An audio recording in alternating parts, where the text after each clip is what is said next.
លោកស្រីត្រីដាណាហាក់និយាយផ្លែផ្កាឌឺដងឲ្យពូម៉ៅបន្ទាប់ពីពូម៉ៅភ្ជាប់ពាក្យរៀបការប្រពន្ធថ្មីជំរាបសួរប្រិយមិត្តទាំងអស់គ្នារឿងរ៉ាវរបស់លោកស្រីត្រីដាណានិងពូម៉ៅហាក់ដូចជាក៏ក្រើកឡើងវិញបន្ទាប់ពីពូម៉ៅធ្វើពិធីភ្ជាប់ពាក្យជាមួយនឹងគូដណ្ដឹងថ្មីដែលថានឹងត្រៀមចូលរោងការឆាប់ៗផងដែរនោះយ៉ាងណាមិញគេបានឃើញនៅលើ page របស់ពូម៉ៅដែលមានគណនីឈ្មោះថា Herit បានបង្ហោះនៅរូបភាពនៅក្នុងកម្មវិធីរបស់លោកមួយចំនួនដែលភ្ជាប់ជាមួយនឹងសំណេរថាគោរពស្រឡាញ់ឲ្យតម្លៃសាមញ្ញតែសប្បាយទាំងគ្រួសារទាំងពីរអរគុណលោកពូម៉ាក់មីងបងប្អូនដែលបានចូលរួមកម្មវិធីខ្ញុំទាំងពីររងចាំថ្ងៃចូលរោងហើយលោកក៏បានថែបជាប់ទៅជាមួយនឹងគណនីមានឈ្មោះថា Lovely អាហួយដែលត្រូវជាគូដណ្ដឹងរបស់លោកហើយនៅលើគណនីរបស់គូដណ្ដឹងរបស់លោកផងដែរក៏បានសរសេរថាអរគុណភាពច្បាស់លាស់ចំពោះអូនបាទនេះគឺជាសម្ដីគូដណ្ដឹងរបស់ពូម៉ៅបាទប្រិមិត្តឃើញថាបន្ទាប់ពីពូម៉ៅបានធ្វើពិធីភ្ជាប់ពាក្យហើយនោះឃើញថាមានសារព័ត៌មានខ្លះបានធ្វើការចុះផ្សាយអំពីពូម៉ៅដោយមានដាក់ថាពូម៉ៅដែលត្រូវជាអតីតស្វាមីរបស់លោកស្រីត្រីដាណាបានរៀបការជាមួយនឹងភរិយាថ្មីដែលរឿងរ៉ាវនេះគឺបានធ្វើឲ្យលោកស្រីត្រីដាណាមិនពេញចិត្តរួចមកលោកស្រីក៏បានយកមកសៀភ្ជាប់ជាមួយនឹងសំណេររបស់លោកស្រីដែលបានសរសេរថាឆ្ងល់មិនបានចូលចិត្តភ្ជាប់ឈ្មោះខ្ញុំម៉េះមិនបើអត់ដាក់ឈ្មោះខ្ញុំអត់អ្នកចូលមើលមែនបាទអញ្ចឹងលោកស្រីត្រីដាណាគាត់បានបញ្ចេញអារម្មណ៍បែបនេះបន្ទាប់ពីឃើញព័ត៌មានចុះផ្សាយអំពីរឿងរ៉ាវពូម៉ៅភ្ជាប់ពាក្យរៀបការភរិយាថ្មីដោយមានភ្ជាប់ពាក្យថាលោកស្រីត្រីដាណាអញ្ចឹងធ្វើឲ្យលោកស្រីមិនពេញចិត្តក៏បង្ហោះសារបែបនេះបាទហើយតេតងទៅនឹងការមានមតិយោបល់បែបនេះឃើញថាលោកស្រីត្រីដាណាត្រូវបានមហាជនមួយចំនួនក្នុងគ្នារិះគន់ប្រងព្រាតថាគ្រាន់តែគេភ្ជាប់ឈ្មោះរបស់លោកស្រីក៏មិនបានមិនឲ្យគេភ្ជាប់យ៉ាងម៉េចបើលោកស្រីជាមួយនឹងពូម៉ៅគឺត្រូវជាអតីតនៅគ្នាពិតប្រាកដមែនបាទហើយលោកស្រីត្រីដាណាគឺមិននៅស្ងៀមទេក៏បានបន្តផុសជាបន្តទៀតផងដែរហាក់ដូចជាឆ្លើយឆ្លងទៅនឹងពូម៉ៅផងដែរដូចជាលោកស្រីបានភ្ជាប់ជាមួយនឹងរូបភាពមួយចំនួននៅខណៈពេលដែលលោកស្រីទៅលេងបរទេសដោយលោកស្រីបានសរសេរភ្ជាប់នៅ caption ថាមើលគូគេផងចាបារាំងបាទដែលការផុសនេះគឺមហាជនចាប់អារម្មណ៍ថាលោកស្រីគឺហាក់ដូចជាឆ្លើយឆ្លងទៅនឹងពូម៉ៅដែលទៅតែនឹងបានគូថ្មីផងដែរបាទហើយជាបន្តមកទៀតគេក៏បានឃើញលោកស្រីត្រីដាណាក៏ចាប់ដើមបង្ហោះសារបន្តទៀតដោយលោកស្រីបានសរសេរថាផ្ញើទៅពូម៉ៅថ្ងៃដែលខ្ញុំចង់ឃើញបំផុតគឺពូម៉ៅបានប្រពន្ធឡើយបានឃើញហើយចូលរួមអបអរសាទរពូហើយសូមឲ្យពូស្រឡាញ់គ្នាដល់ចាស់កោងខ្នងហើយកុំធ្វើបាបគេកុំស្ដាប់សម្ដីអ្នកដទៃក្រៅពីប្តីប្រពន្ធពូអីណាហើយត្រូវចេះស្រឡាញ់កូនគេឲ្យដូចកូនខ្លួនឯងណាពូខ្ញុំសង្ឃឹមថាពូនឹងកែខ្លួនសម្រាប់អនាគត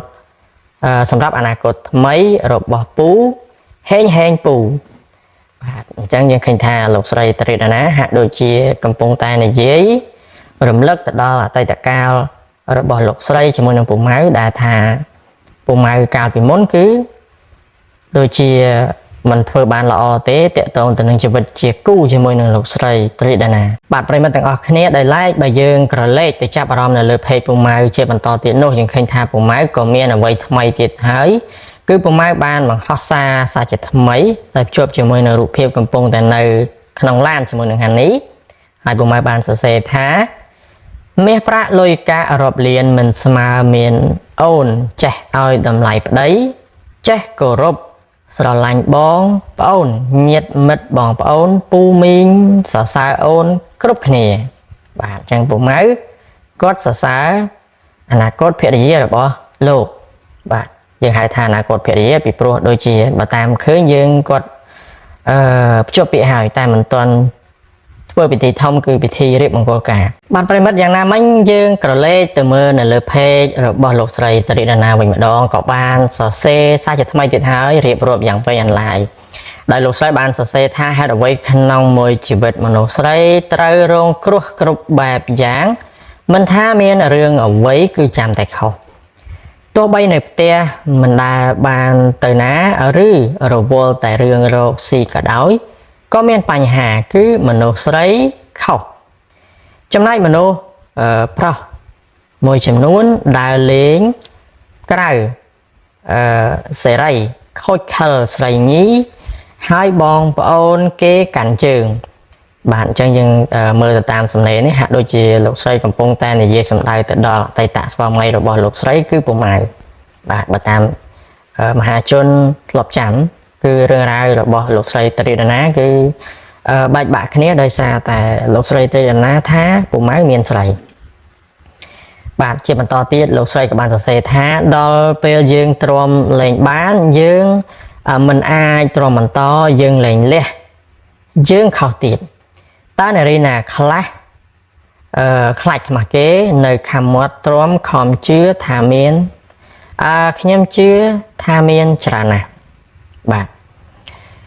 ហើយជាបន្តទៀតក៏លោកស្រីបានសរសេរថាមួយទៀតបងប្អូនស្រីត្រូវប្រយ័ត្នមនុស្សប្រុសសម្ដីផ្អែម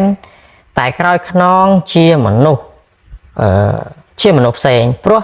ខ្ញុំធ្លាប់ជួបអស់ហើយពីមុនក៏មានគេនិយាយអញ្ចឹងប្រាប់ខ្ញុំដែរខ្ញុំក៏សង្ឃឹមថាជីវិតគ្រួសារមាន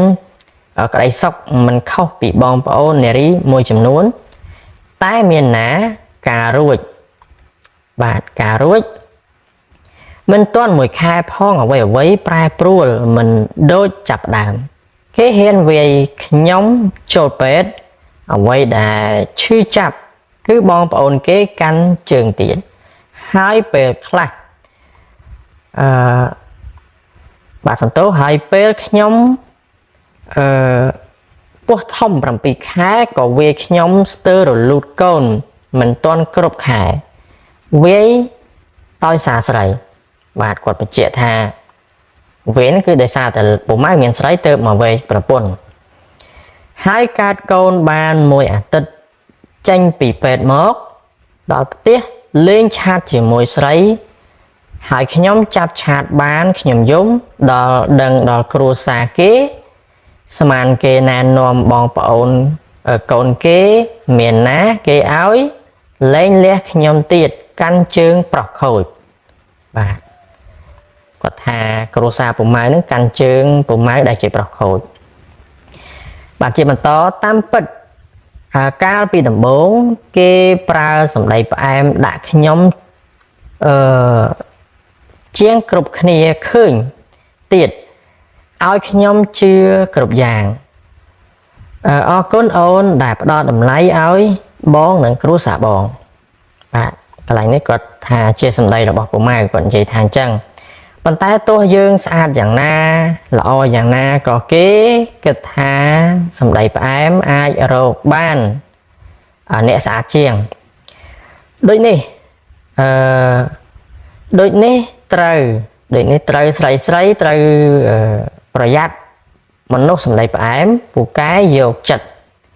ឲ្យយើងលើកលែងម្ដងហើយម្ដងទៀតតែមិនមែនបែបនេះទាំងអស់ទេ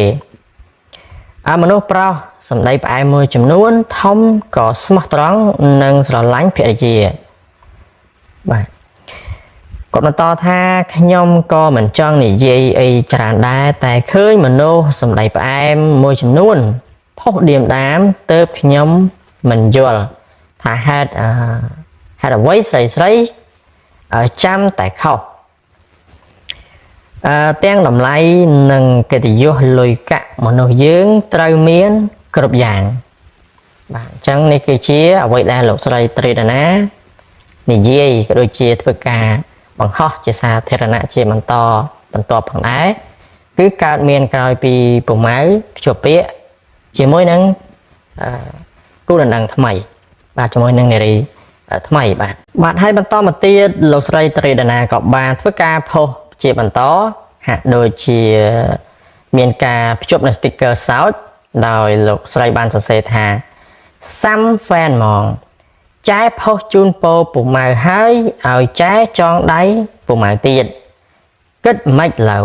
ហើយដាក់ជាមួយនឹង sticker សោចភ្ជាប់ជាមួយនឹងរូបភាពមួយសន្លឹកផងដែរបាទហើយមិនទាន់អស់ទេលោកស្រីត្រីដាណាក៏បានផុសសារជាបន្តទៀតដោយភ្ជាប់ជាមួយនឹងវីដេអូ clip ផងដែរខណៈពេលដែលលោកស្រីទៅដើរលេងនៅឯក្រៅប្រទេសដោយលោកស្រីបានសរសេរថាអរគុណបងដែលចូលមកក្នុងជីវិតអូនហើយក៏អរគុណសម្រាប់ការស្រឡាញ់ក្តីមេត្តាចំពោះអូនបាទអញ្ចឹងលោកស្រីត្រីដាណាគឺហាក់ដូចជាបានបង្ហាញនៅភាពស្និទ្ធស្នាលផ្អែមល្ហែមជាមួយនឹងស្វាមីរបស់លោកស្រីគឺលោករាជសាលបាទហើយនៅមិនទាន់អស់ទេលោកស្រីត្រីដាណាក៏នៅតែបន្តផុសជាមួយនឹងរូបភាពsweet ជាមួយនឹងលោករាជសាលហើយក៏បានភ្ជាប់ជាមួយនឹងសំណេរសរសេរទៀតថាគូជីវិតរើសត្រូវយើងនឹងក្លាយជាព្រះនាងរើសខុសយើងរស់ដោយធ្លាក់នរកចង់ប្រាប់ថាពេលនេះខ្ញុំជាព្រះនាងរបស់បងសាលចាហើយក៏ចង់ប្រាប់ថាពេលនៅចិត្តប្តីដបទឹកសុទ្ធក៏បើកលេងបានដែរចាដៃជើងទុនអស់អត់ដឹងអាម៉េចមានស្រីគ្នាយើងប៉ុន្មានដូចចែអត់បាទក៏ចង់និយាយថាមាននារីណាដែលដូចចែអត់ពេលនៅជាមួយប្តីទុនដៃទុនជើងធ្វើអីមិនកើតចង់ឲ្យតែប្តីធ្វើឲ្យពេលនៅចិត្តប្តីលេងចេះធ្វើអ្វីទាំងអស់បាទអញ្ចឹងលោកស្រីទីតាណាចង់បង្ហាញពីទំនាក់ទំនងរបស់លោកស្រីជាមួយនឹងលោករាជសាគឺ sweet ផ្អែមល្ហែមជាខ្លាំងបាទប្រិមិត្តយ៉ាងណាមិញនោះបើយើងមើលទៅខាងក្រោមយើងឃើញ comment ខ្លះគេបានចូលមក comment ហាក់ដូចជាប្លែកតែម្ដងដូចជា comment មួយនេះបានសរសេរថាប្រពន្ធខ្ញុំក៏ដូចចាដែរ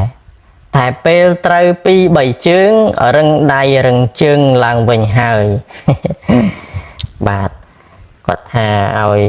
ដូចចែតាណាគាត់ថាតនដៃតនជើងអាមិនទេពេលនៅចិត្តប្តីអញ្ចឹងហើយគាត់ក៏និយាយថាបើសម្រាប់គាត់វិញប្រពន្ធរបស់គាត់វិញគឺតតែត្រូវ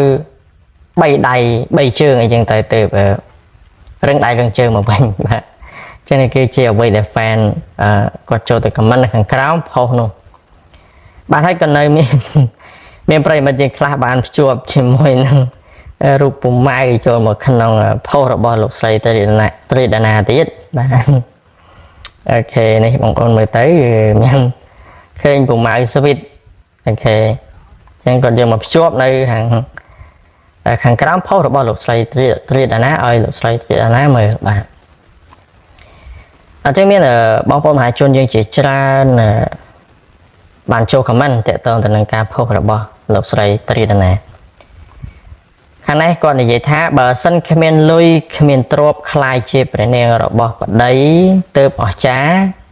ទើបមានមោទនភាពចំពោះខ្លួនឯងបាទ